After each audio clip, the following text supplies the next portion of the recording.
We are getting close to the end of the day and of the thesis defense. We've got 4 more to go tomorrow.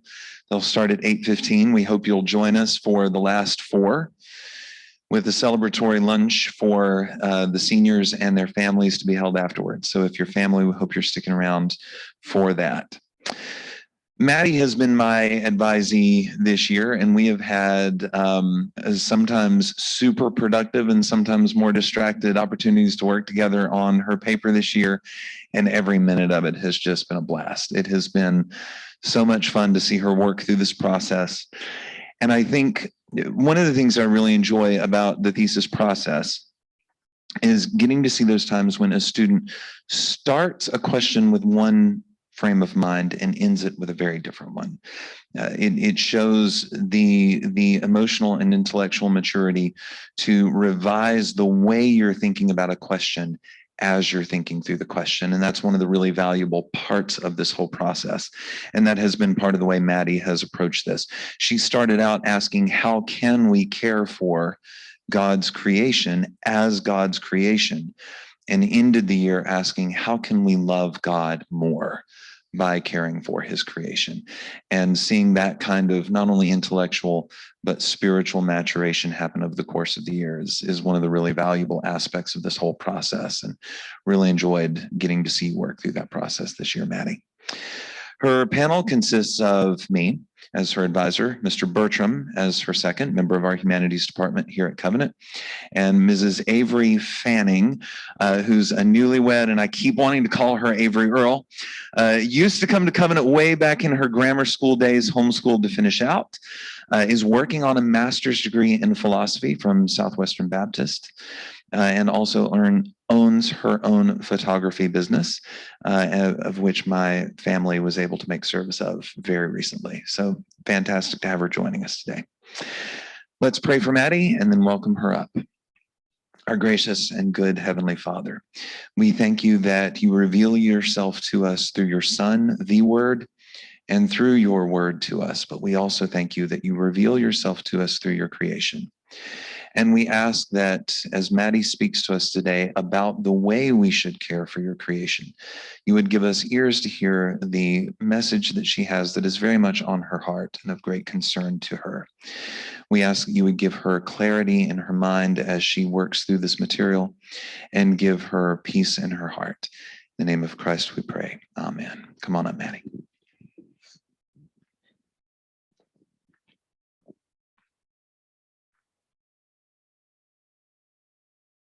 An editor from the Washington Examiner once called Paul Kingsnorth the greatest English author alive, though you may never have heard of him. Kingsnorth started his journalistic career as a student at Oxford University, and it was around this time that he became involved with environmental activism. After nearly 2 decades of devoted activism, Kingsnorth reached a place of hopelessness. He realized that environmental activism did not, in fact, change the trajectory of climate change. It was at this point that he started the Dark Mountain Project, a philosophical and environmental collaboration which opposes progress, abandons false hope for the future of the environment, and sees the environment as a thing to be cherished. Kingsnorth represents an approach to secular environmentalism which can devolve into an idolatrous worship of nature itself. He sees that any future or any hope for the future has to be in finding some sense of divinity in nature, in the rocks, in the trees, in the sky. Before we're too quick to judge Kingsnorth or to condemn his approach, we must examine Christian environmentalism.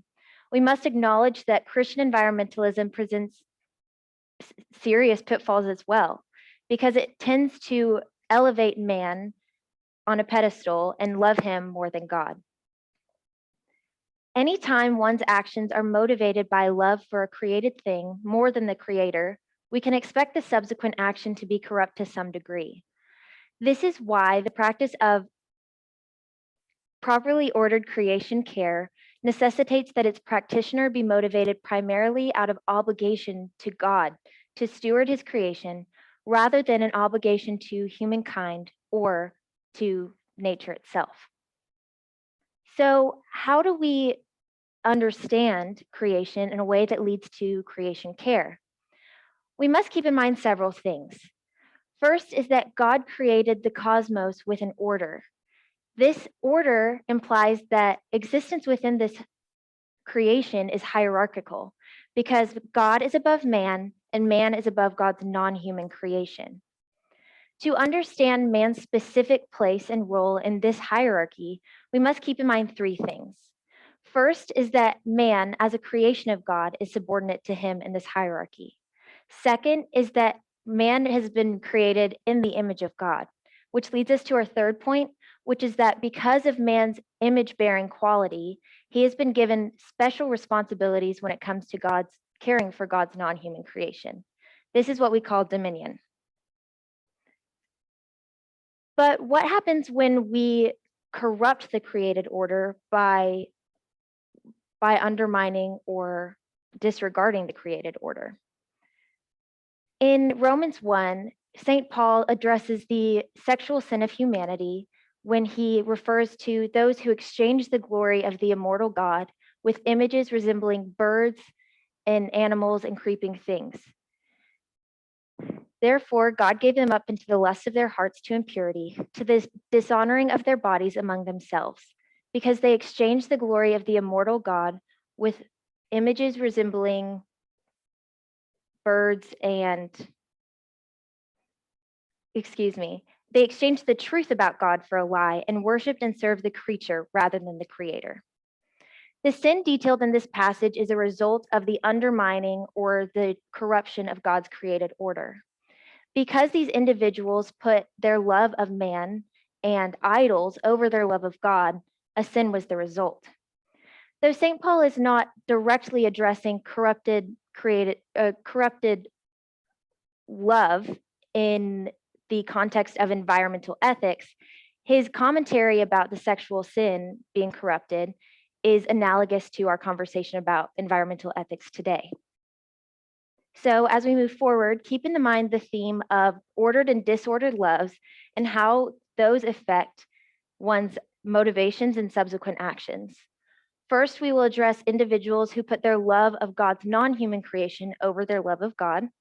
Next, we will address individuals who put their love of God's human creation over their love of God. And last, we will note that properly ordered creation care leads to virtues, and those virtues and that properly ordered love are all glorifying to God. Secular environmentalism perverts the created order because it tends towards ecocentricity, which is the valuing of God's non-human creation over the valuing of God. Certainly, specific examples of well-known secular environmentalists vary based on their particular convictions. For example, if one is a preservationist, they might be opposed to any and all interaction or interference of man into untouched nature. Radical environmentalists today tend towards preservationism. On the other hand, if one is a conservationist, he might be in support of the responsible use of Earth's natural resources as long as it does not compromise the health of the ecosystem. One example of faulty preservationist ecocentric environmentalism is an act of eco-terrorism that happened in June of 2000 in Oregon. Two men, Jeffrey Lewers and Craig Marshall, set off several homemade bombs in a car lot in a Chevrolet dealership. They did so in order to damage the property, but ultimately to make a statement about the large amounts of emissions that large corporations produce. Both men were arrested promptly and sent to prison. Both men spent several years in prison, but neither man ever showed remorse for his actions. Their love became disordered and led to vicious rather than virtuous behavior. In the end, they actually undermined their objectives by bringing their cause into disrepute. The disorder in this approach to secular environmentalism is very clear in these men. This disordered care for the environment can devolve into a deeply, deeply sinful willingness to harm other human beings. There are some positive representatives of secular environmentalism, fortunately. One such example is Aldo Leopold. He represents the ideal aspects of secular environmentalism for several reasons. One reason is his profound thoughtfulness, which was evident in many areas of his life. As a landowner and manager, he noted that many individuals who practiced predator control at the time failed to weigh the consequences that their actions had on local life. So, for this reason, he took a rather hands off approach to predator control. However, he was not opposed to interfering into the ecosystem in order to promote its overall health.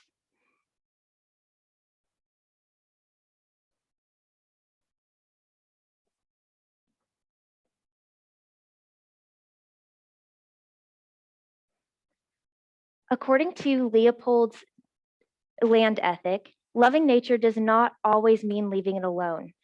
And caring for the land does not always prevent the alteration or use of materials. Like Lewis and Marshall, Leopold devoted his life to his convictions and his passions, but he did so in a way that respected land and human beings. Though we have no indication clearly of Leopold's belief in a creator of the land, we do know that he valued it, as he puts it, because of its value in a philosophical sense. This acknowledgement of the land's intrinsic value is astute, but it's deficient when compared to the value that it's given because God created it. He sees the land as the ultimate good, and this is why his approach is not enough. His actions provide a wonderful example to which Christians can and should look, but his motivations ultimately ecocentric and therefore not rightly motivated. Unless one's actions towards God's creation is motivated or are motivated by love for God, they're simply not rightly motivated. But even Christians can have a disordered environmental ethic. Just because somebody loves God does not mean they cannot put their love for his creation, namely his human creation, over their love for him. This is a pitfall that we call anthropocentrism.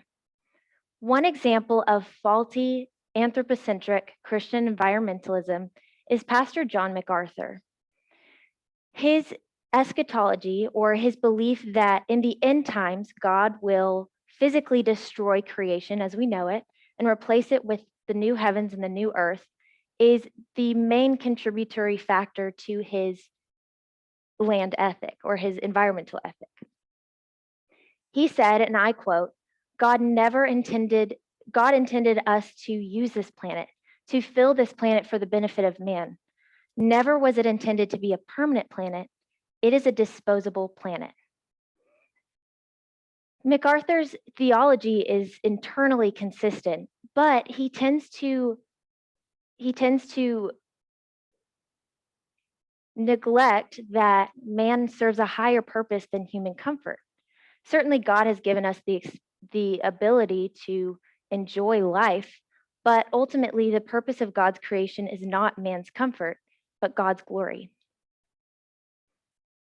In light of MacArthur's environmental ethic, which causes him to take a rather hands-off approach to creation care and a hands-on approach to using the Earth's materials, one might consider a more hands-on approach to the betterment of God's creation. One such example or one such approach is the Christian environmental stewardship model. This is a biblical model which equates the obligation of the steward to the householder to hold and trust and care for his property to the obligation of the Christian to God to hold and trust and care for his property, his creation.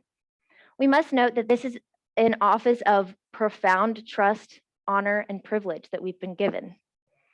This biblical model holds that because man has been created in the image of God, he has been given dominion, and this dominion must reflect God's own care for his creation. So when the steward sees in Psalm 145 that God is compassionate, gracious, good to all, merciful, the faithful steward, will seek to reflect these attributes that God has, especially as it relates to interacting with his other creation. This biblical model is still susceptible to anthropocentrism, and many people fall prey to this pitfall. We are even given an example of anthropocentric stewardship in Luke 12, when we're provided with the parable of the unfaithful steward.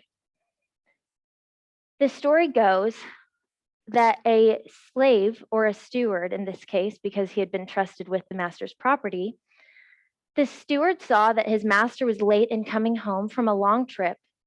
And when he saw this, he got drunk on the master's wine, filled himself with the master's food, and beat the master's other slaves. The disorder in this unfaithful steward is clear.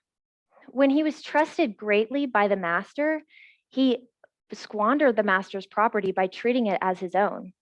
He exerted his own will upon it when it was not his, and in so doing, he loved himself more than he loved his master, because he did not honor his master's will. A properly ordered understanding of creation care necessitates that the practitioner be motivated primarily out of love for God. Two Christians practicing creation care out of love for God might look different in their actions, but by their spiritual discipline of creation care, their characters will be conformed to the image of Christ. The fruits of environmentalism vary based on their motivation, whether ecocentric, anthropocentric, or theocentric. The fruits of a theocentric approach or an ecocentric approach are fear, because there has been damage done to the environment, and ultimately that damage might be a result of man's actions. That leads to guilt.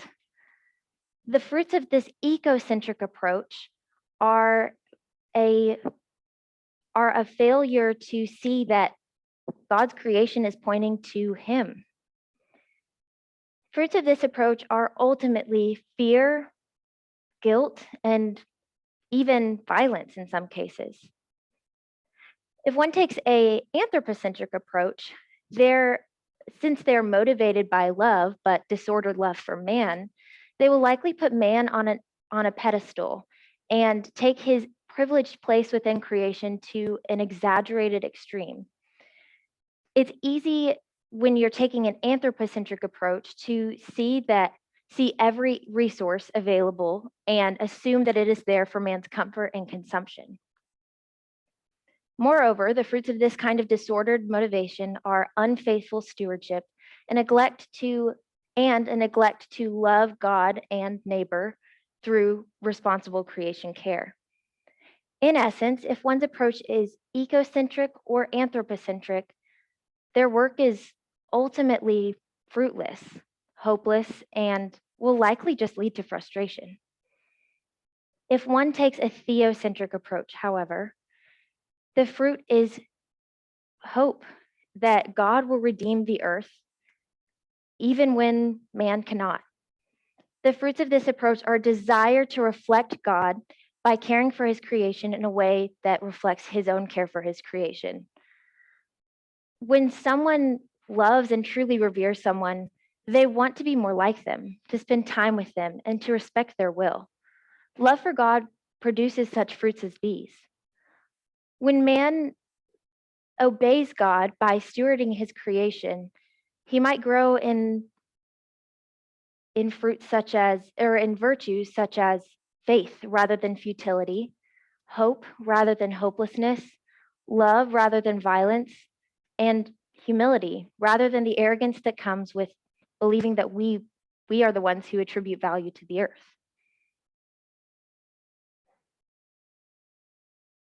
Practicing ecocentric or anthropocentric environmentalism provides some good to be found. But ultimately, human beings are not able to find their ultimate fulfillment or any solid basis for hope in either of these approaches. One's love, though there is definitely a place for love for God's non-human and human creation within creation care, they must be balanced by a love for God, Only then do their other loves fall into the right place behind God. Our hearts find no rest until they rest in God, and Kingsnorth himself found this to be true. When the earth was the center of his environmental ethic, he was restless. He was hopeless. It wasn't until last year that he found the joy, the peace, and the hope that comes with putting Christ at the center of one's environmental ethic. He started the year, as he puts it, as an eclectic eco-pagan with a long-held, unformed ache in his heart, and ended it a practicing Christian. His ache was gone and replaced by the thing which, all along, he turned out to have been looking for. Practicing environmentalism, ecocentrically or anthropocentrically, are simply deficient when compared to a rightly ordered theocentric environmental ethic. All along, God was pulling Kingsnorth into himself with his creation.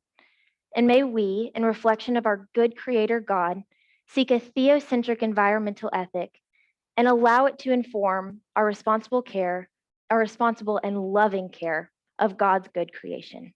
Thank you.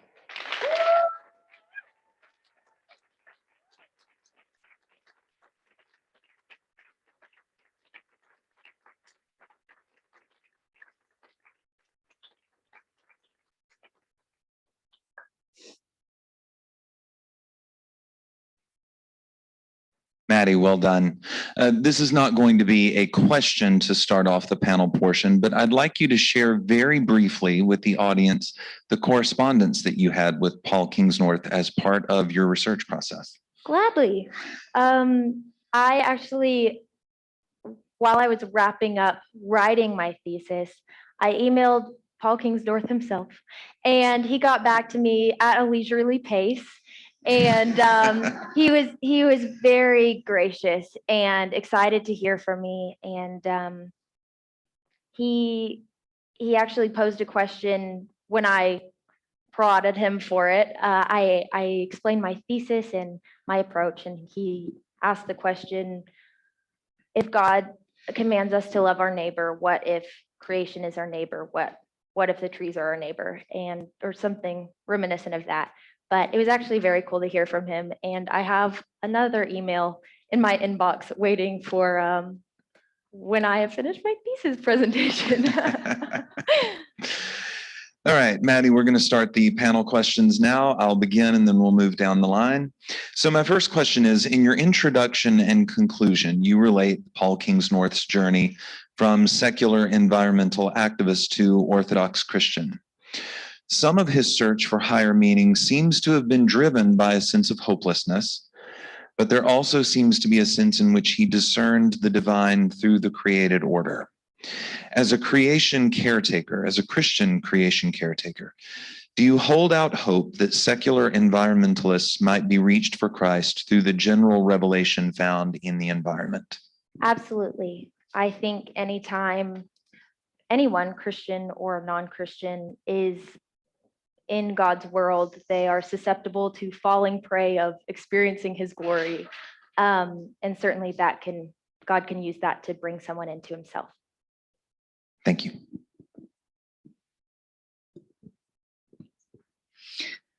Maddie, when you consider the current cultural moment we're in, everything's political, everything's divided, everything's hyper individualistic. Churches and the culture do not seem to be on the same page about much of anything.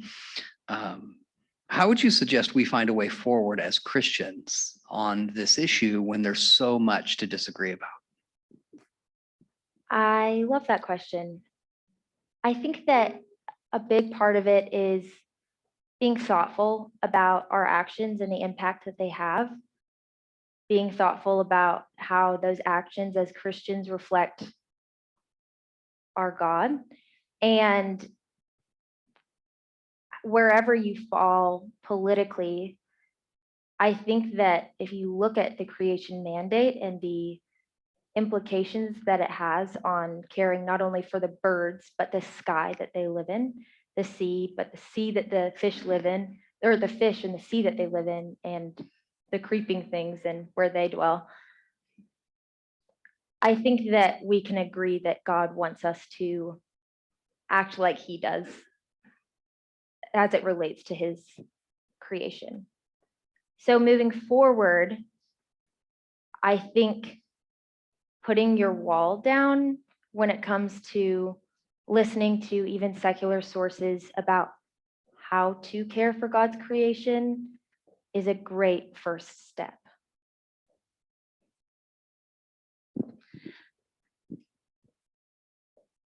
All right, well, I really appreciated your presentation and was very impressed. Multiple times throughout your argument, you spoke of the hierarchy in creation and within the creation mandate and what that means. And so I wanted you to clarify for me, is it possible to argue for an anthropocentric relationship between humans and other beings while still holding a theocentric relationship between God and man, because God created man above creation? I was wondering if that was possible. I think that it is possible to acknowledge that, yes, God has created us just a little lower than the angels and crowned us in glory and honor.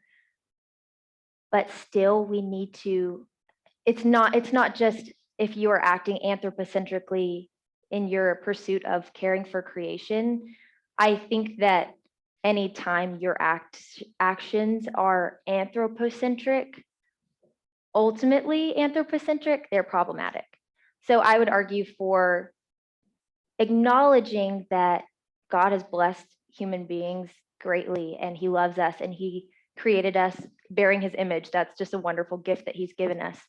However, ultimately, our love should be him.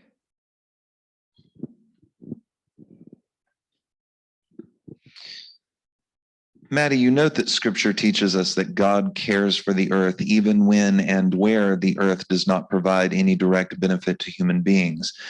Do you believe that we should care for inanimate creation because it provides benefit for animate, non-human creation? Absolutely, yes. Okay, thank you. That's all.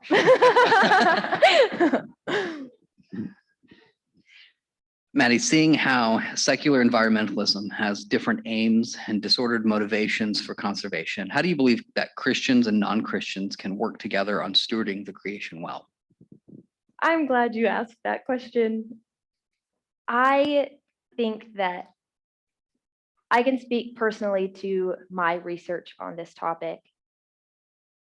A lot of my thought process about this topic has come from Christian sources, but a lot of my practical application examples are secular sources. I think that in and of itself is a wonderful testament to how working together with secular human beings is beneficial to promoting the kingdom of God. However, working together with non-Christians, there is a lot to unpack there, but was your question how we can work together or if there's benefit to working together? Is there a way we can work together with when aims and purposes seem to be crossways? Is there a way to come together on this issue? Certainly. Just like any issue, I spoke with Dr. Merritt during the process of processing my emotions about the topic. And something that I would be willing to talk about in ultimate terms is human trafficking. There are non-Christians working towards freeing people from human trafficking because they see maybe the quality of the lives of the people in that situation as the highest good. So maybe their approach is anthropocentric, but there are also Christians working towards the freedom of those people because those people are image bearers of God and God is the ultimate good. Saving those people would still be a good. I think just like that example, in this way, we certainly can and should work with non-Christians to promote the kingdom of God in this way.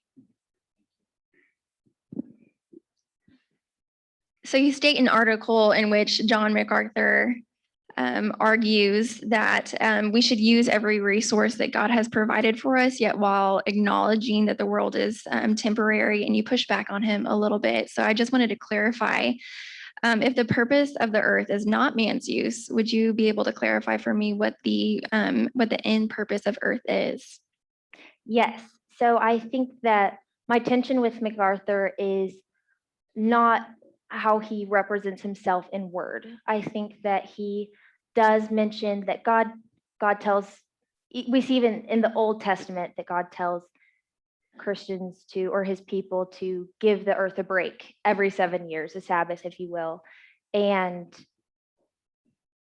But indeed, he sees dominion as use. I almost want to answer your question with a question.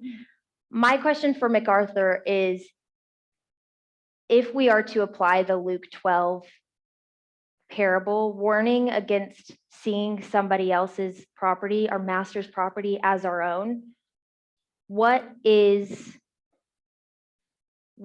exploitation, or what is treating somebody else's property as our own if it is not unbridled use of the earth's materials?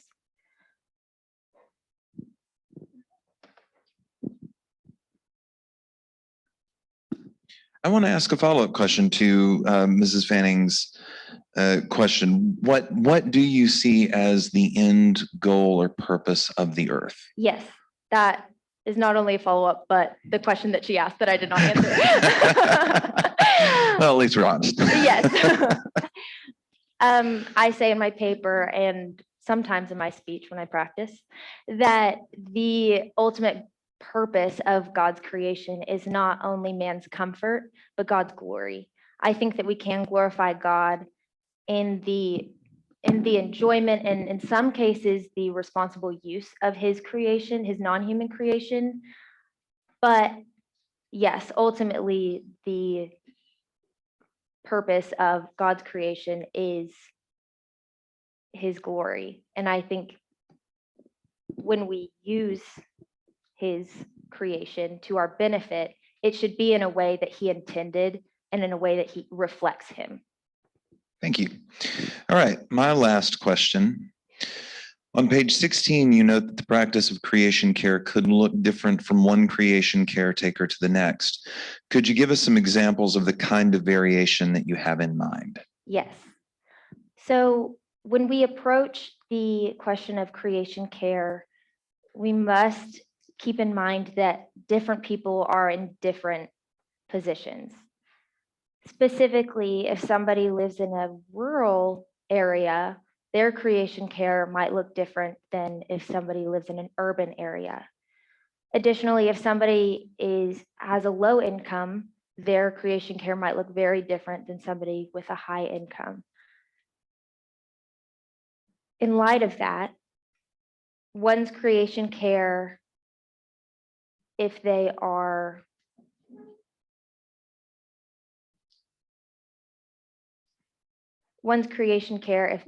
in an urban setting, might look like being an informed consumer and acknowledging the effects that maybe the company who I buy kale from, I'm not going to be buying kale anytime soon.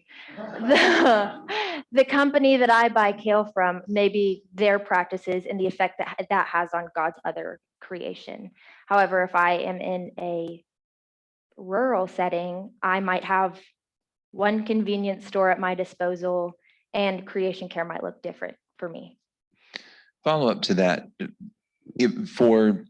Is it necessary for all Christians to prioritize creation care to the same degree? Is it true that not only are different Christians going to care for the earth differently, but are some going to prioritize it more than others, and is that okay? Yes, that is okay. God knows that we're humans. He knows that we are not omnipotent like he is. If I could practice everything that glorifies him to the best of my ability, I still can't do it all. I can't advocate for the value of unborn lives and during all my time on this earth, and I can't only do creation care during all my time on this earth. There are people with different callings, and it's not, God has a lot of grace for us being humans because we are humans, and he knows that, and he knows that our abilities and our time is limited. All right, Maddie, my final question. In your paper, you mention soil conservation of Peru, India, and others 2,000 years ago. You talk about individuals of the 19th century worried about forest pollutions in the 19th century. And I'm wondering about this idea of a movement that today we call these movements. We need a movement for this. Mm-hmm. And I'm wondering if surely 2,000 years ago, the 19th century, did they call themselves a movement? And ultimately, my question is, did people in the past have a better understanding of conservation than we do today? That's a great question. In my paper, I introduced that paragraph by saying, environmentalism has existed in various forms for thousands of years. And then I give the example of the soil conservationists in those areas. With some hindsight, I would rather put them into the category of having environmental concern. And I think that environmentalists and environmentalism as a movement falls under the broader category of environmental concern.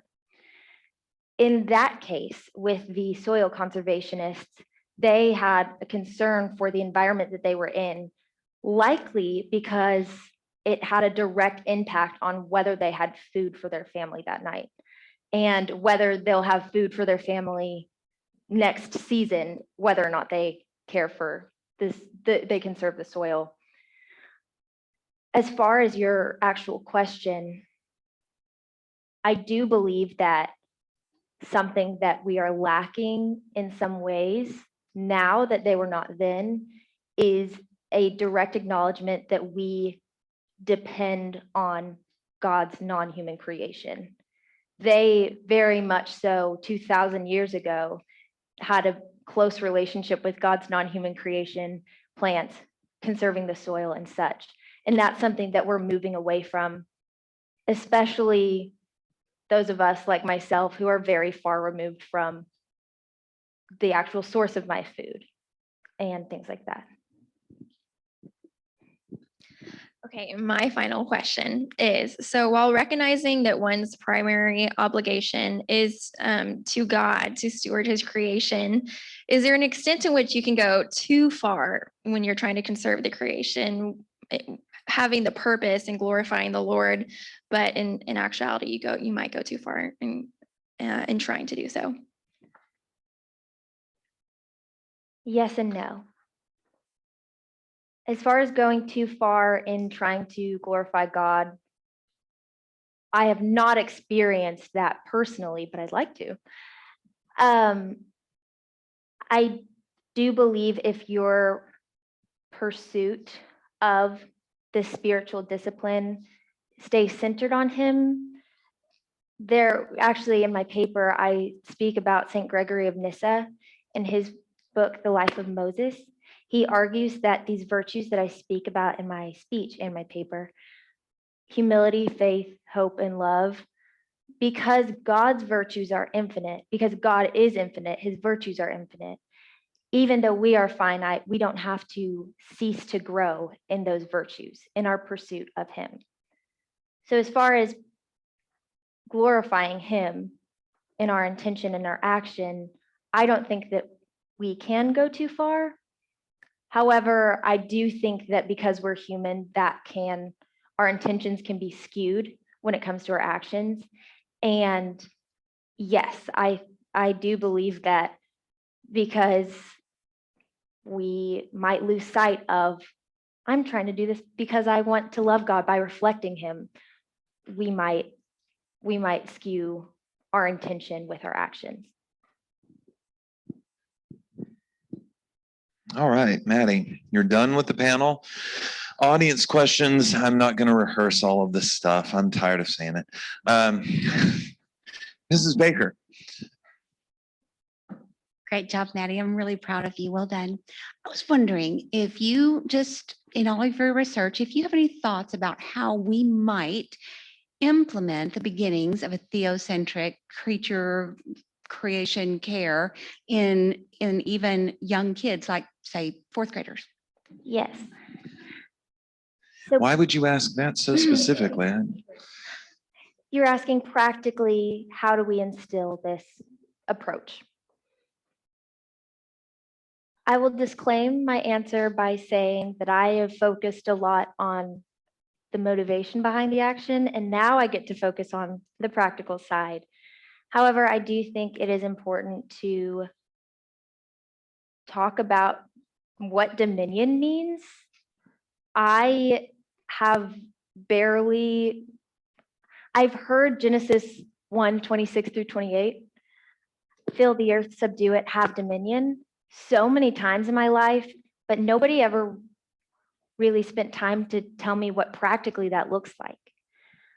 I think that seeing dominion, people see it very differently. In some cases, people see dominion as we have the right to kill animals because we have fun with it, or we have the right to dump whatever we want to into the sea, or whatever it is. I think that we should talk about dominion as a reflection of God. We see in Genesis 1:26 that God made man in his image. Directly following that, it might be in the same sentence, I don't remember the grammar, that man has the image of God directly after, and he has dominion. A scholar named Richard Bauckham says that the best hint to the meaning of that passage is that it comes directly after the fact that man has God's image, and that is maybe the purpose or the reason we have dominion. So I would say in this conversation we're having with maybe 4th graders, that we should be talking to them about dominion and the implications that that has on how we treat God's creation. Josh, if you want a follow-up question, just let me know, okay? Please All right. don't. Any additional questions? I will go nearest and then farthest, whichever is the proper form there. Okay, so this is loud. Goodness gracious. So first of all, great job. I want to applaud you for the humility that you showed in your presentation, and I'm assuming in your paper as well. But that is very good of you to do, especially when you're trying to point us to God and to glorify him. So I first want to applaud you in that. Okay, so this question is a little bit of a piggyback off of Mrs. Baker's and Mr. Bertram's in a slightly broader scope. So it regards the role that the church itself needs to play in practicing theocentric creation care. So my question is, do you think that the church as a whole has done a good job at practicing creation care or not? If not, where have they failed? And why do you think that they failed? That's a good question. I personally have not had a direct experience with my church and creation care, other than obviously I hear my pastor every Sunday and what he is teaching me. But really, one of the critiques that Jonathan Moo and his father Douglas Moo, who write a book called Creation Care, very helpful, they critique the church's lack of emphasis on this topic from the pulpit. That is my main comment at this point on the church's lack of participation in this spiritual discipline, because frankly, that is kind of the answer to the question. I don't have much direct experience with my church in creation care. Hash is right here. So I know I'm going to have to come back to him. So I'm just going to take his question, then I'll come back to you. Well done, ma'am. I have two related questions, both trying to get at this helping me understand this distinction between the anthropocentric and the theocentric. I would love to help you understand. Thank you. I knew you would, and so I wanted to give you opportunity. Yes. The first is just clarification. I'm trying to understand where you see stewardship. I was a little unclear to me. To what degree is stewardship, that view or model, anthropocentric in your understanding, and how much of it is it a perversion of stewardship that is the anthropocentric element? And in terms of making that distinction, my other question is this: do you have any helpful thoughts, advice, direction, maybe diagnostic questions, something that would help us as Christians as we try and pursue a way to avoid anthropocentrism under the pious guise of theocentrism? To put that a different way, I'm sure we all would like to think we're doing it all for God. And yet my guess is we often think we're doing it for God and do it for anthropocentric reasons. How do you help us figure out what our real motives are? What advice would you give? That's a great question. Your first question is effectively, how is stewardship anthropocentric, as I speak about the pitfall of anthropocentrism and stewardship? Yes, so I think that anthropocentrism in and of itself is not, stewardship, theocentric stewardship in and of itself, ideally is not anthropocentric.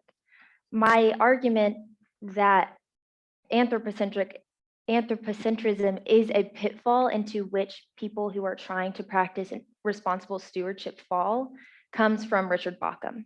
He writes a book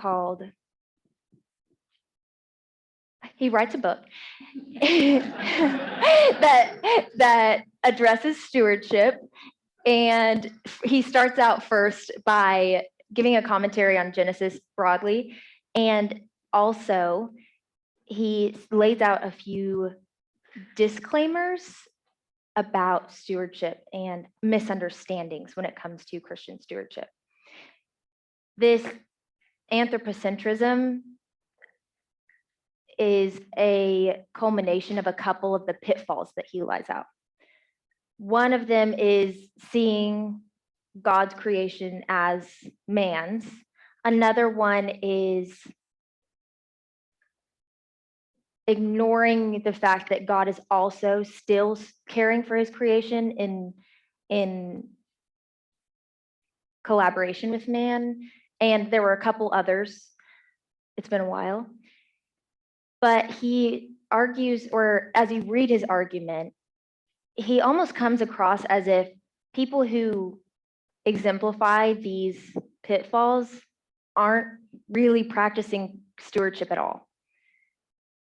So even though I call it anthropocentric stewardship, it in a way is not stewardship at all, or is unfaithful stewardship because it sees God's creation as its own.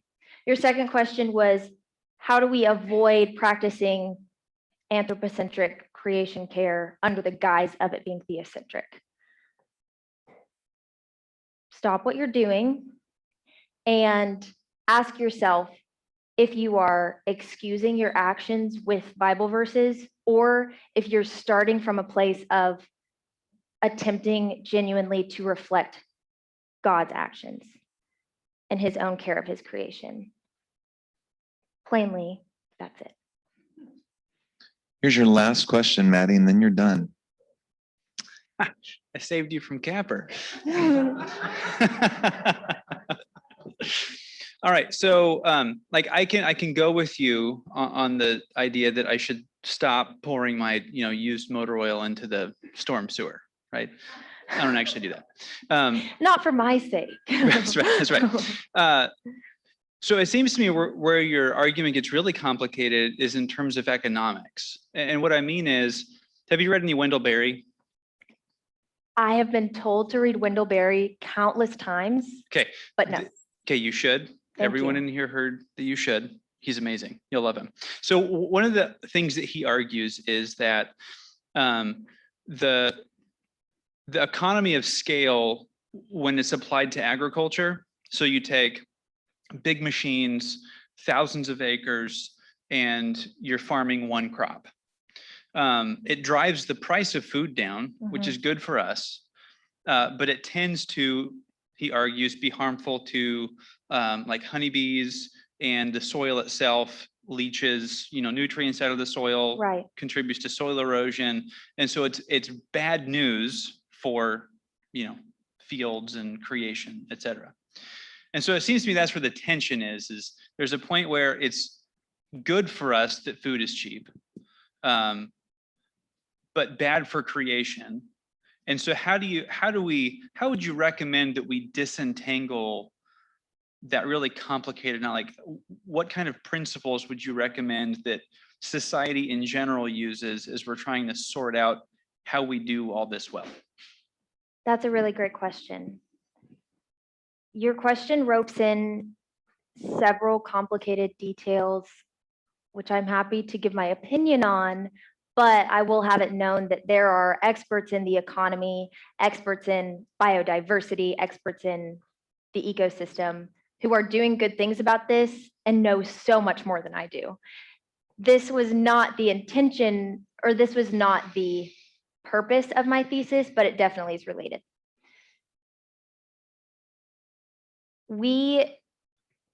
Something that I have seen that's not realistic for a lot of people is growing your own food, therefore not promoting the companies who are really spending a lot of promoting the economy, but also spending a lot of time and energy to transport food, have large areas of that one specific food. There's no biodiversity there. The animals are going away and such. I think that one way is growing your own food, but that's not very practical. Another way is being an informed consumer. I know that it can be hard, or it's not an option for a lot of people to buy more expensive meat or produce at the expense, or to buy those and promote the creation that we have at the expense of your own necessities. However, if you can, I would say buy produce from the farmer's market. These are individual people who are growing things on a small piece of land and not, this isn't detrimental to creation. However, that's not an option for a lot of people, and I understand that. We've already taken you 5 minutes over time, so we're going to end it there. You're done. Congratulations.